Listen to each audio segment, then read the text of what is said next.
It was the year 1860, a major milestone in the history of a place called the United States of America. It was the election of the next president. On one side, you had the Democrat Party, the pro-slavery party, who wanted to continue slavery and even expand human slavery all the way to this new place called California in the West Coast. On the other side was this brand new party, just 6 years old, 1854, the Republican Party, who had two key planks. One was to stop the expansion of slavery, and secondly, to eventually abolish human slavery. You can see the battle lines crossed. The Democrats, of course, were founded by Thomas Jefferson of the Declaration of Independence and Andrew Jackson. But something erased from history is the fact that Jefferson and Jackson each owned at least 200 slaves every day of the 8 years that Jefferson and the 8 years that Jackson served as president of our United States. The current president was Democrat Buchanan, and my belief, probably one of the worst presidents of all time. But he chose not to run for re-election, so it'll be an open seat. And the Republicans had this new guy named Abraham Lincoln, which pretty much scared the Democrats. Why?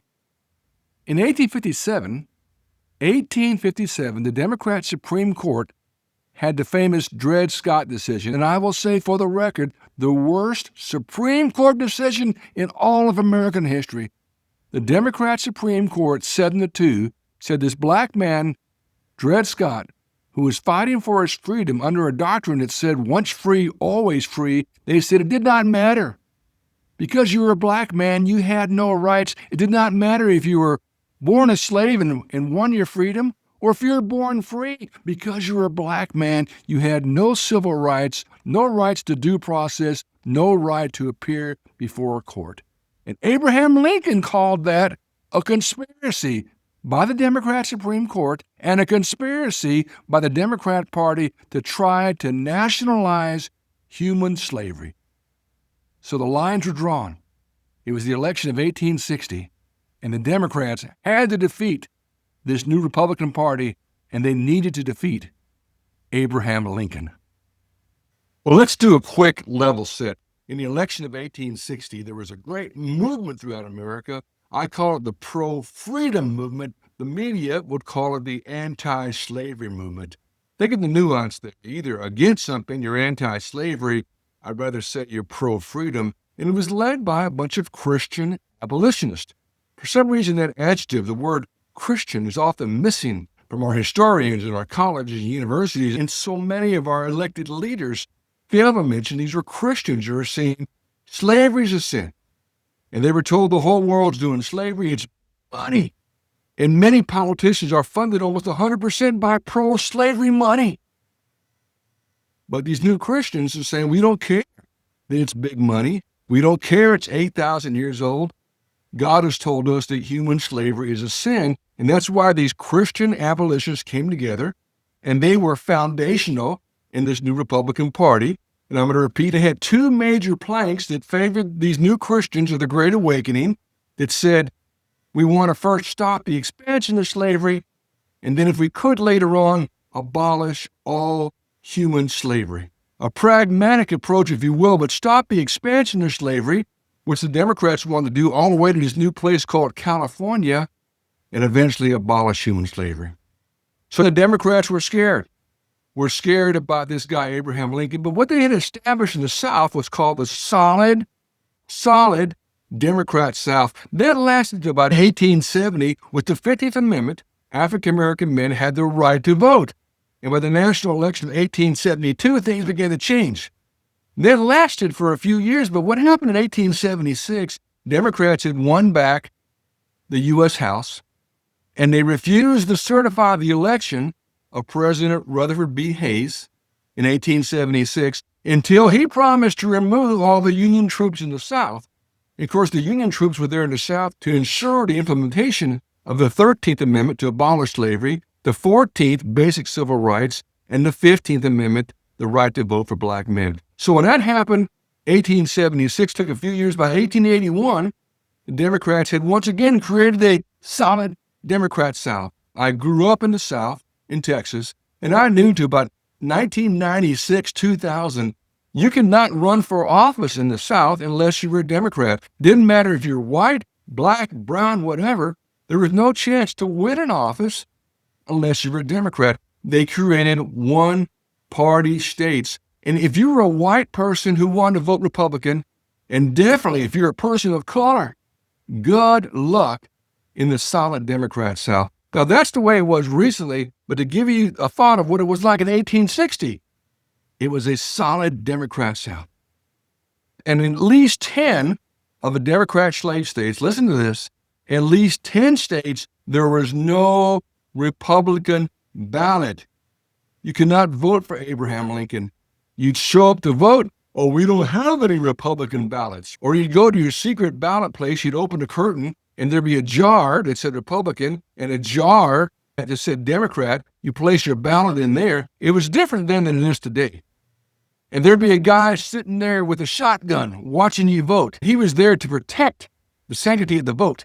So you can imagine in the 1860s, if you're a white person wanted to vote Republican in the South, good luck.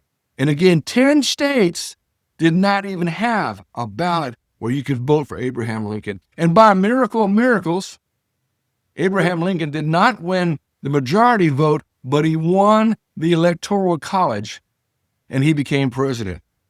And that was in November of 1860. Within 1 month before Christmas of 1860, South Carolina seceded from the Union.